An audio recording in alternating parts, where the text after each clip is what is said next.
ঠক ঠক ঠক। আপনি কি জানেন, আপনি মারা যাওয়ার পর আপনার নেককার সন্তানই হবে আপনার জন্য সদকায়ে জারিয়া। তাই কোরআনের একটি ছোট্ট দোয়ার মাধ্যমে আপনি আল্লাহ তাআলার কাছে নেককার সন্তান চাইতে পারবেন। দোয়াটা হচ্ছে রব্বি হাবলি মিনাস সলিহিন। এর অর্থ হচ্ছে, হে আল্লাহ, আপনি আমাকে দিনদার, নেককার, সৎকর্মশীল এবং আল্লাহ ভীরু একজন সন্তান দান করেন। কত সুন্দর এই দোয়া! আপনি চাইলে প্রত্যেক দিন এই দোয়াটা করতে পারেন।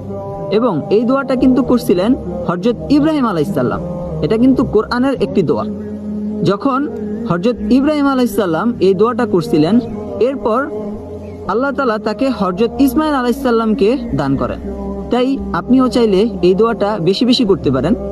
নবী করিম সাল্লাল্লাহু আলাইহি সাল্লাম বলেন, মানুষ যখন মারা যায় তখন তার নেক আমলের রাস্তা বন্ধ হয়ে যায় বা আমলের রাস্তা বন্ধ হয়ে যায়, তবে তিনটি জিনিস ছাড়া: এক, সদকায়ে জারিয়া; দুই, উপকারী জ্ঞান যেগুলো মানুষের উপকারে আসে; তিন, নেককার সন্তান।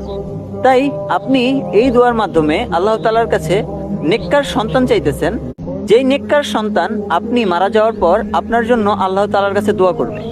তাই আপনারা বেশি বেশি এই দোয়াটা পড়তে পারেন, রব্বি হাবলি মিনাস সলিহিন।